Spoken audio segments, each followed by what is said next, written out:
Hello and welcome to the guide to Dread Fortress hard mode. Starting with the first boss, NEFRA. Very simple boss, NEFRA. She doesn't present too many challenges. The only challenge she presents is just the cleave mechanic and the cleansing. If you are DPS and you have the means of self-cleansing, please do so. So, mercs, orcs, please cleanse yourselves, give the healers a little bit of leeway on the cleanses. Please remember though that your cleanse as a healer or anyone, all your cleanses are reduced down to 3 seconds cooldown period during this fight. So remember that you can cleanse a lot of people. DPS, you can even help cleanse other people if you have the time. Okay. So there's the cleanses right there. It's a damage over time ability, so the thing is you need to make sure that you're cleansing it very quickly. The idea if you're a healer here is you cleanse your own brain. So if you're group 1, you cleanse group 1 from ideally bottom to top, because the tank can take a bit more punishment from it than the rest can, but it doesn't matter too much. But if you are a DPS that can cleanse, please let your healers know that you are able to do so, so that they know they don't have to click on you and waste a cleanse. Okay? So, the tanks stand in front. Many people have different ways of doing this.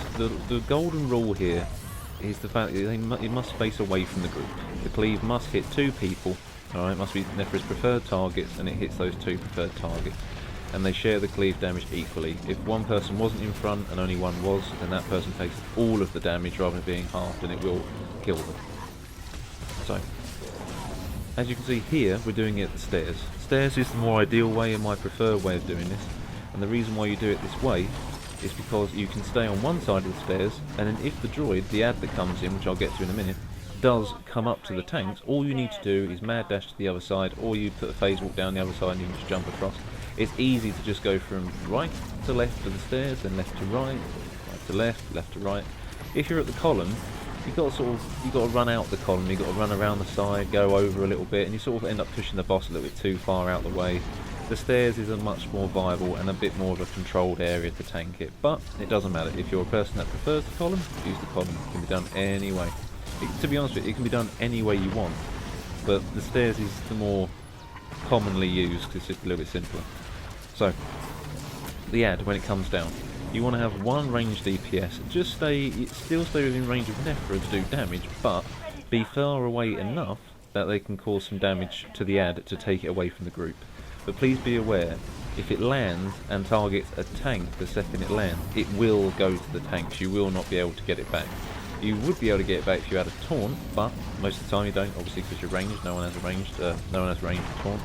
So, the idea is that hit it, try and get it under control, get it to explode on you, then move out of it. As you can see here, the tanks have got it. It targeted a tank the second it landed, and now all they need to do is just run to the other side. That's why the stairs is a better option, because all you need to do is change sides. You just shift over from one to the other. You don't stand in the middle, you stand on one side or the other, never in the middle as a tank. Very simple fight, just keep burning her down, cleansing as you go, and she'll go down very quickly. NEFRA drops a belt. And that is it for NEFRA. Moving on to Gate Commander DRAXXUS, which is a much more challenging boss. DRAXXUS is a boss of many ads. Now, when the fight starts, you want to use all your raid buffs. Now, what I'm going to do is I'm going to break this down wave by wave by wave, rather than do by class. So, as we go through the waves, I'll do the class tactic and the rolls as we go through. So first of all, use your raid buffs, get a good solid burn on the boss, do as much damage as you can. Okay, now, in hard mode, this is what you would rather do. If you happen to have, it doesn't really matter what tank you have, but one tank takes all of these ads. See here, unfortunately, they split the 2 packs up, and that's fine, but the problem is they last a while. You see, you can get them all down, down very much faster than this, and, a bit more control, so that they lost control of a lot of the SWTORs there. The idea, when this is more of a proper run, this was a public run, is one tank, ideally a power tech, would actually take all of the SWTORs, go straight in the middle, keeps tabbing across, all the DPS don't hit them at all with AoEs, they leave it for a sec, let the tank build aggro. Once the tank says, okay, you can attack, you'd burn them all down with your AoEs. If it's a power tech, you'd oil slick it, carbonise, and walk away once they reach sort of a quarter left of their health. And then what happens is they all just die in a puddle and there's no one left there. There's no one there to be hurt. Because they do explode on hard mode, alright? It's quite a large area of effect as you saw there. That was wave 1. Wave 2, 3 dispatches in the east, one dispatcher in the east, 3 dispatchers on the west, and you're going to have corruptors. Corruptors, you need to make sure that you're interrupting them, okay? That's the main thing. So right here you can see there the guys have interrupted it, and they'll take it out. Now, leave one ad alive. It doesn't matter which one you leave alive. You know, one dispatcher, obviously make sure the corruptors are dead. But when you delegate which side you're going to leave alive, normally we do the left side nearest to the column, but it doesn't really matter too much. It can be either side, doesn't matter. You leave it alive to hit the boss. Hit the boss as hard as possible. Use your biggest abilities right here. Use your best rotation you've got. Pop an adrenal if you've got one. Work hard on bursting him down. Yeah, there's only 2 ways that you can really get a good solid burn on the boss before you start the next waves. So once you've done that, the boss goes away, and then as you can see here, we take out the last ad. And now we're into wave 4. This is dismantlers west and east, and 2 SWTORs from the back. SWTORs aren't worth worrying about just yet, but an idea really is with the dismantlers in wave, this is how it should be done anyway. Wave 4, you get the DPS to pick it up. So the top frame DPS, left and right side, to pick up the dismantlers. Once they get knocked back, the tank will taunt the dismantler, because if the DPS that's just been knocked back takes any more damage from the dismantler, it will be dismantled, because you've got the dismantle debuff, means instant one-shot. Okay, so now that's been dealt with, we have moved on to wave 5. This is where every last DPS goes to the back. The tanks can stay and get, well, one tank stays on the boss, the other tank can get the aggro from the dispatchers to not give the DPS so much damage. Wasn't quite done like this. It ended up being us healers were in the middle taking most of the damage, but that's okay. We got past it. It wasn't too much of a problem. But yeah, you got 2 corruptors in the south, so you need everybody to go there, both respective frames. Just go and interrupt as much as they can. Make sure they don't get their mass afflictions off. You leave 1 ad alive here. You can leave the bulwarks alive. You can take out all the bulwarks and just leave 1 up. But once you've done that, the bulwarks are the ones with the shields, by the way. Once you've done the ones with the shields, alright, and left 1 alive, they don't do anything. On Nim it's different, but on hard mode they don't have anything. They don't enrage. They don't do any one-shots. Don't do any hit. Like you can heal people. The idea is leave 1 alive, go back to the boss and nuke it. This is the last time you can cause damage to the boss before the burn phase. So you want to make sure this one's your big one. Okay, so here we go. So now we're going to take out the last ad that's left alive. Wave 6. Now, with wave 6, the real way you do this, unfortunately most pugs never understand this, and they'll never conform to this, but what you do in wave 6 is you actually have the healers pick up the dismantlers first. Alright, you have the healers pick up the dismantlers, and you bring them all to the middle. 1 tank stands with them. When the dismantlers do their knockback and that healer gets knocked back, the tank AoE taunts to take both dismantlers, because the knockback comes exactly the same time. There's no time difference between the 2 of them. So you take both of them. All of the DPS can go straight to the south and destroy everything that's there. So the Corruptor, the Defiler that's there, you take out all of them. You take out all of them. Alright? So you take out everything there, and then the other tank can come in and AoE taunt once you've got the knockback, once that tank was knocked back. That means you've maximised the time DPS have to just do their job and kill things without having to worry about standing there getting hit. Anyway, once that's done, because you'll have 1 Corruptor in the back, a Dispatcher, and a Despoiler. The Spoiler's what I meant by Defiler, sorry. Right, Wave 7 this is now. It's your first Guardians. Face tanks, each of their respective sides in the frame. Turn the Guardians to face the stairs. You elect 1, you mark 1 to be killed first, you kill that one first, and then you go and kill the other one. There are 2 SWTORs as well, but they're not worth worrying about. And then wave 8, this is the Corruptor phase. You've got 2 Corruptors, both east and west. So you've got your DPS, you need to be on 1 each, interrupting, and just working hard to make sure they go down. What you can do is you can start off interrupting 1 either side, and then work on killing 1, and then kill the other together. It works better that way. You have the healer CC, the Despoiler, that's in the back, because he does healing, so you want to make sure he's just concussed. Luckily you can concuss them on hard mode. Once that's done, and you've taken care of all of this wave, now it's going to come to wave 9, which is your last and final wave. Now, the way we do this is you elect 1 tank to take both the Guardians, okay? Now the boss has a 30-second shield of immunity on him. He cannot take damage when the shield's on him, so you've got 30 seconds to kill things. Don't worry about the Guardians. The Guardians right there, you saw that tank do it, is when you've got them, you can walk straight through them to avoid the knockback damage, okay? You need to do this to make sure the healers aren't going to struggle too much. Alright? So, every last person can go back to the south, because there's 2 dispatchers and 1 corruptor there. Kill the corruptor, get rid of the dispatchers. You can possibly kill off 1 guardian during this time, but as soon as the boss has his shield down and he's active, every last DPS jump on the boss. Killing the guardian doesn't matter, killing the boss is what matters at this point. And as you can see here, some of the DPS have turned their attention to the boss now. I'm just focusing on the healing. If you've got your raid buffs back, use them at this point, because you should have them. You should have them at the start and at the end if you've done it right.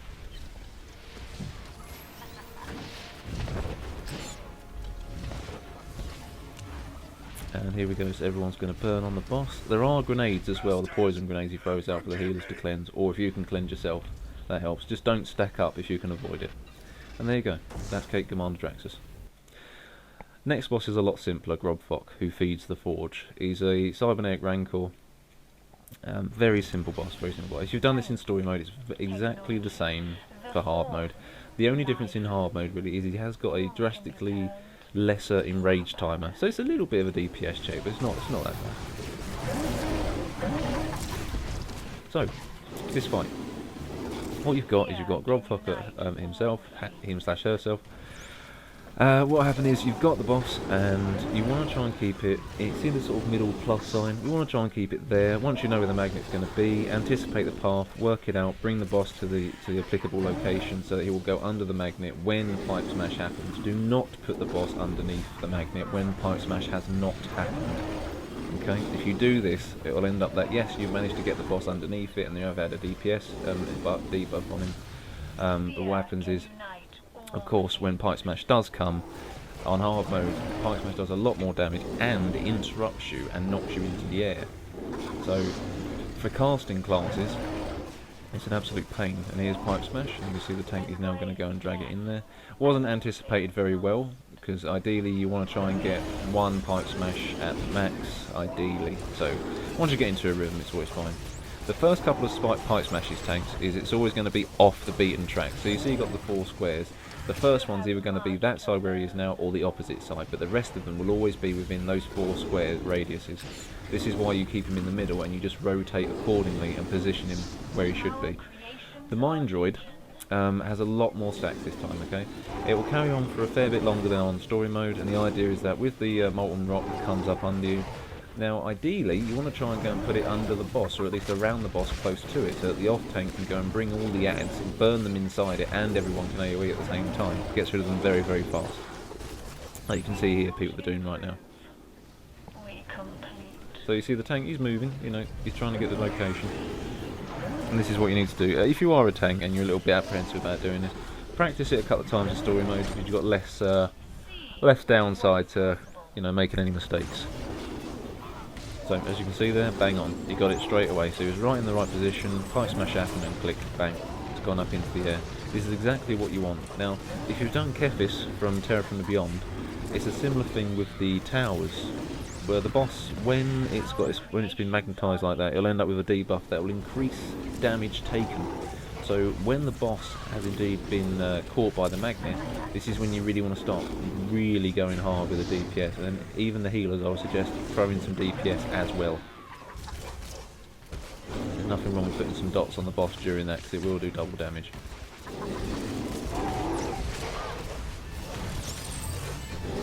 Our creations are legion. So it's roughly the same tactics, you just rotate accordingly. Please be aware though, tanks, the screen with the ads, the screen will actually damage the ads. Things, it will send them flying away also, so sometimes it may be a little bit better idea to keep control. Try not to get the ads in the screen. That's probably a better idea not to do that, just to make sure. Okay, so there you go, boss magnetised, DPS in hard. This isn't too much to heal through, you know, when it's done properly anyway. If the Pipe Smash is misplaced, so to speak, with placement, and it's been done wrong, and unfortunately, you know, he's got Pipe Smash up, it will be worse, and unfortunately any of your casting heals probably won't get off in time unless you've got either a buff that you can have them reduced, like Polarity Shift, or if you've used the same as the SWTOR here, for example, if you've used Resurgence, and then you're going to go and use your buff to proc up, get off Dark Infusion in 1.3 rather than 1.8. That's what you want. but you've probably only got really about 1.3, probably like 1.5 seconds before he does the pipe smash each time. So you want to try and, you know, as much as you want to get your big heals out during that, you want to try and focus at your heals that can be little and often. So focus on that, okay? If you're DPS, if you're an Arsenal Merc or a Sniper, use Entrench or Hydraulic Override. Commandos, you use Hold the Line, Hunker Down, I believe, for a Smuggler. I don't play Republic that much. And yeah, just use those to negate the effects. It means you will still be able to do your DPS rotation, and of course you will get a small buff from it, depending on what utilities you've spent on. But you shouldn't really have a need to. As long as your tanks know what they're doing, then you should be okay, but it's just in case something goes wrong. Things always go wrong. So we're nearing the end of the fight here now. DPS requirement for this, it's not too high, but as long as all of you are knocking out about 4.5 upwards, you shouldn't have a problem, you know. It's always been the same. If you're doing a guild run, and, you know, let's say you've got a couple of guys who, you know, aren't quite as good DPS as other two, for example, the two that are better will make up for their numbers. I know it's not an ideal thing to carry people, but, you know, that's just how it is. That's just how it is. You will have your raid buffs back. You use your raid buffs at the start, same with any fight really, unless specifically for a certain reason. Use them at the start, you'll get them back at the end. However, that rule does change on NIM. You only use your raid buffs when it's first got the magnet, because you want to make the most of the DPS, the debuff from the magnet. Alright, but that's not to worry about here, this is a hard mode guide.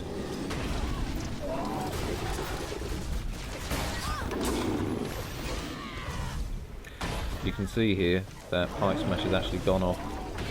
He's missed. He's missed the. Yeah, this is a good example, right? So he has missed the magnet. He's got it now. Just about to get there. But you can see there we've lost the other healer there. So it's worse because you just cannot get off the cast that you need. However, he will go down now, though I believe. Yeah, we do. Fear can unite all things. It's quite a simple boss. It's only that point. It's just when you lose, not when you lose as such, but just when you use the magnet at the wrong time. And there's the enrage. So it just enraged at that point.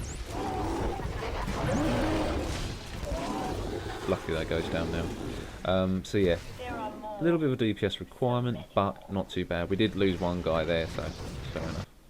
Okay, so next boss, much more challenging, much more challenging. This is where a lot of groups will either live or die on this one.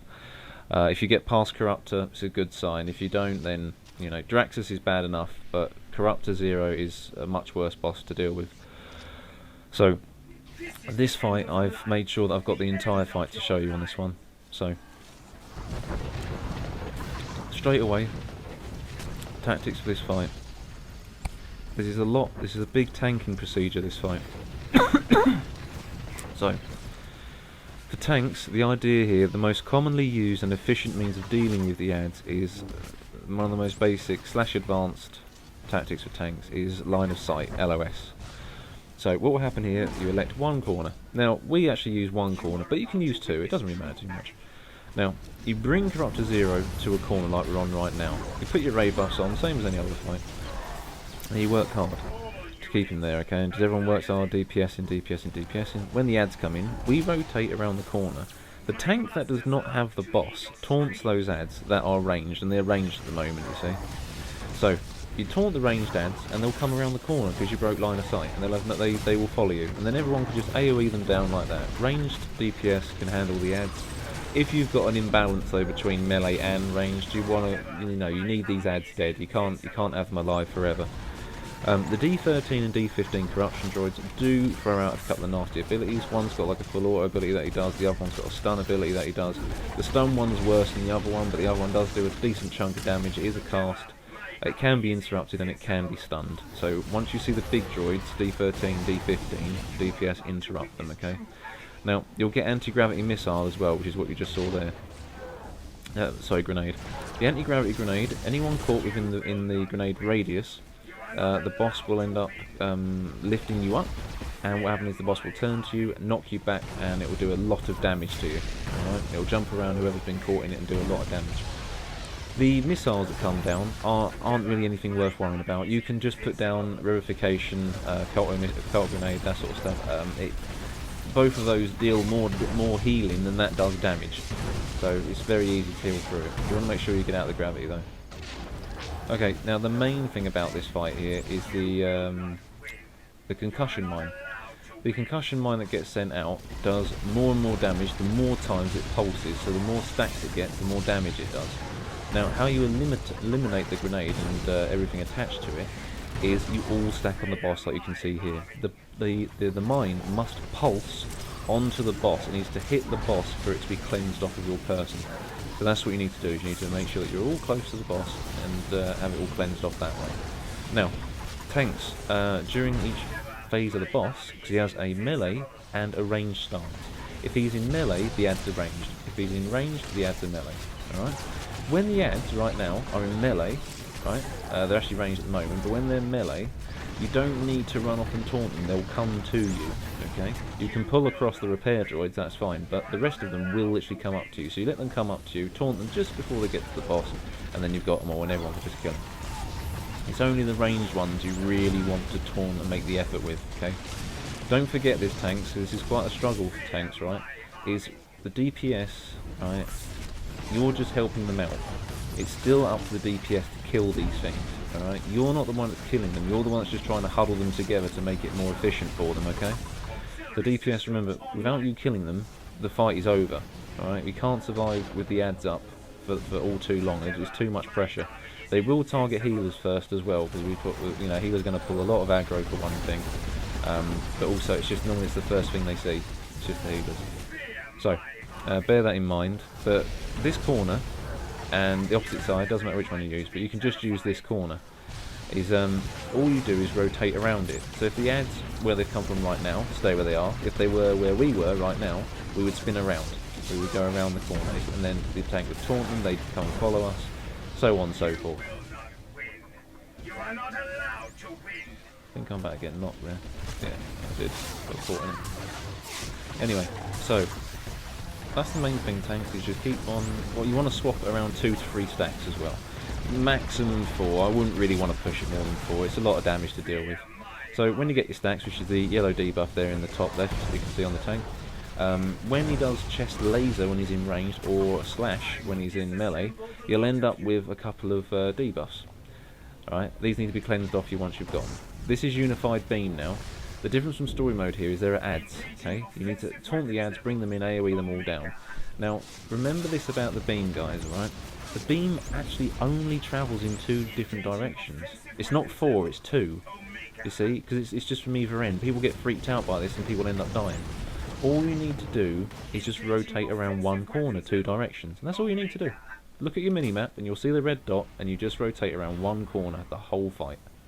It's very, very easy that way. When you break it down to its simplest components, that's when you're going to have your success. It's when it's overcomplicated, when people overhype it and they start to worry about it. You need to make it as simple as you can. I'll try and do the same thing with BRONTES as well, just in a second. So this is the thing, you only need to use one corner. Some guys use the other corner as well, like the top 2. That's nothing wrong with that at all. That works either way. But one corner just gives everyone a little less thinking. You know, there's a little less thinking going on, and a little bit more practicality to it. So anyway, once you've got the boss in this position, it's very easy. All right. Once you've got to this point, all you've got to do is cleanse off the tanks. Just basically, you won't get any more mines going out. You just want to just hit the boss as much as you can, hard and hard and hard as possible. You will have your raid buffs as well. And there you go. Corruptor Zero drops legs, by the way. I didn't say about the others though. GROB, THOK is earpiece, and DRAXXUS is gloves. This is all 4.0, of course. And now we have Dreadmaster BRONTES. BRONTES is a fight of many different phases, but I'm going to try and keep it as simple as possible. So tanks in this phase, all you need to do is you need to stay your own sides of the frame. So if you're in group 2, you'll be on the right hand side tanking. So you see Esma is on the right hand side, and Fuxima's on the left. Okay, choose the other tank, and them 2 are on their own sides. DPS, range DPS stack in the middle, melee DPS can stay on the hands. The idea really, they do want to just stay on the hands. The ranged DPS should deal with the fingers when they come up. But bear this in mind, every time the fingers come up, you need to take them out ASAP, regardless whether you're ranged or not. Okay, so the idea is you're going to stay on your own side tanks, okay? So if you're on the right hand side, stay on the right. If you're on the left, stay on the left. Every now and then if the DPS isn't on exact par, what will happen is you may have to taunt the opposite hand on the other side, okay? Just remember this, you cannot take the same hand twice because it gives you a debuff. You can see the debuff, one's green and one is orange. One is the left hand of Brontes, the other one is the right hand of Brontes. Okay. So, moving along.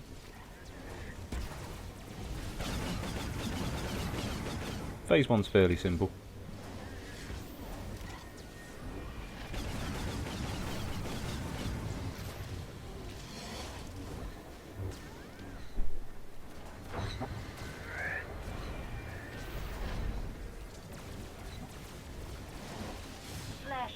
Now you can push one hand down, then push the other one down. This was done a little bit too quickly where we still had some fingers up. The idea is you wait for 3 sets of fingers before you do anything, and then push them or push the last hand down, and then you get this, the reaches of Brontes. So the reach is going to do some electricity like between them. You'll know this from story mode. Just don't hit the beam and don't let the base AoE touch you. Now, one tank who takes Brontes first will take 4 stacks of Arcane Assault, which in this case it is Fluxima. So once they have 4 stacks, they swap. So they call a swap at this point. Now the other tank has got Brontes, the other one's free to go and collect the ad. The ad is a clone of Kefis. This ad produces, you've got the charged attack that it does, and it also chucks out nanites. Nanites need to be cleansed off ASAP.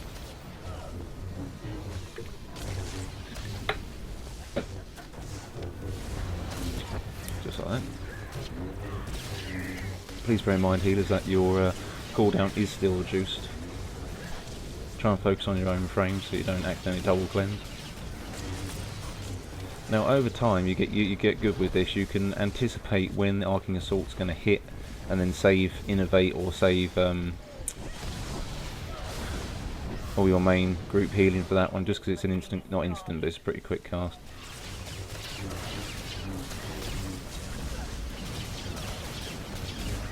Okay, so now going to keep going. There's going to be one other added ad, so to speak, of during this phase, and there's one right now. See on the mini-map there, top left, there's an orb. The orb connects to a DPS.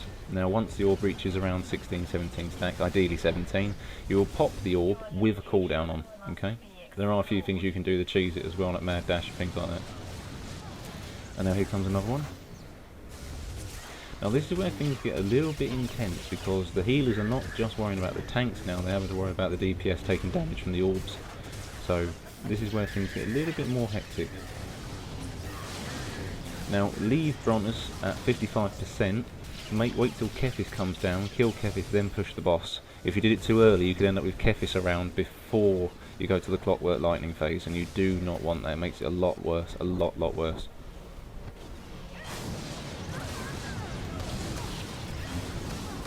Now what's going to happen here is, once we push the boss down, right now, the tanks right now need to get the orbs off of people. So they'll taunt the orbs, use their cooldowns and pop the orbs once they're at the appropriate stacks. With a cooldown on from a tank they can do a little bit more, they can probably do around 14 stacks, that sort of jazz, but I wouldn't risk it too much.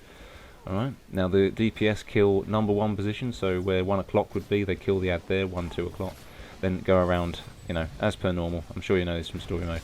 And just keep hammering them down. They've got more HP, they take a little bit longer to get down, so you need everybody on it. The tanks would then go off once they deal with the orbs. In fact, whilst they're dealing with the orbs, they'll be taunting the ads. Alright, they'll be taunting the ads to get the aggro from them, because you don't want them hitting the healers, because they do hurt. And once you've done the whole phase here with the clock lightning, you're going to move on to your fingers and hands. So your appropriate positions is healers are always middle fingers, then it's the lower frame DPS will be the bottom fingers, top frame DPS will be at the top. As you can see right here, there we go. So this is the time to use your raid buff, start putting on your buffs. If you're like me, hopefully you actually remember to lock your toolbar down. And just look after the group. Static barrier as much as you can. Just bring them all up, just get them all right, depending on what healer you are. Remember, once your finger is dead, you are now free to move so you don't have to stay in one place. You can walk to the middle if you're a healer. This is the healing check mark. See, this is where it's mostly about healing, but if these fingers are around for too long and this fight goes on for too long, the healers are going to run out of their resources much faster. There's going to be a little less healing going on the longer the fight goes on, because everyone's going to start taking more and more damage. Things get a bit harder to manage, so you need to make sure, DPS, that you are really working your arse off to get rid of the fingers at least, then worry about the hands afterwards. You can push one hand before the other, but remember, try and get them both to around 10% and then kill them at the same time, because you want to use these to kill the orbs. You don't want to have the DPS worrying about the orbs. You want to use these to kill them. And then once that's done, you're into the last phase. I am impressed. So, moving on to the last phase now. You can use this time to finish any orbs that are left over. Shouldn't be more than a couple if it's done properly.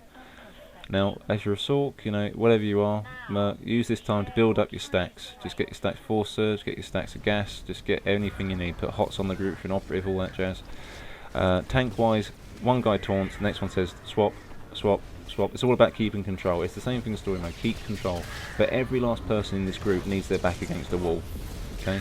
If you're a Sork, I'd recommend putting a phase walk down, okay? But remember, you want to sort of replace it when you move to the other side. But put your phase walk down, just in case you get thrown away from the group, you can just jump back in. Okay, now watch out for the purple, sorry. Watch out for the purple AoEs, they do hurt when they explode. Once you get, so you got these stacks of Supremacy, which is the blue buff there. I'm at 7, now I'm at 8. Once you reach 8, start pushing the hand. Okay? So now what's going to happen is everybody here is now going to go and jump on the hand and start pushing it down. Once it reaches 5%, it produces a shield. You'll see the shield in just a moment. They're not particularly strong, it doesn't take too long. As you can see, there's the shield. What happens is BRONTES is now shut down, which is inactive, and you've got this time, it's removed all of your stacks, and you've got this time to heal up the group. So I'd recommend at this point restore your force, start using some roaming mends. Don't worry about verification, it costs way too much force power, but just look after people. Okay, now you're going to go to the opposite side where the other hand is. And everyone stacks on the wall.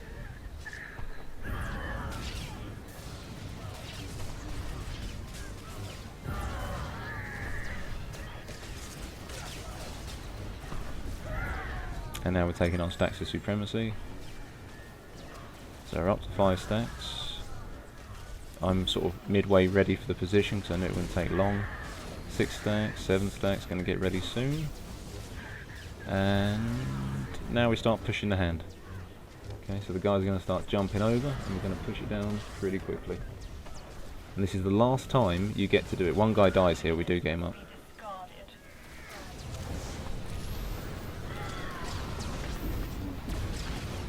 Okay, this is the last hand now. So what happens is this is the last chance you've got. Alright? Once this is done, you haven't got... There's no other hands to use. This is all about burning the boss now. So raid buffs on, get your adrenals going, use your med packs if you need them, all that jazz, just help out and let's just get it dead. BRONTES drops an offhand as well, by the way. And there you go.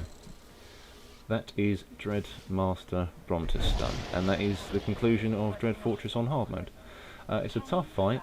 It's not something every group can get done, BRONTES. It requires a level of commitment, a level of knowledge of the mechanics, and also the DPS to actually kill her in the end.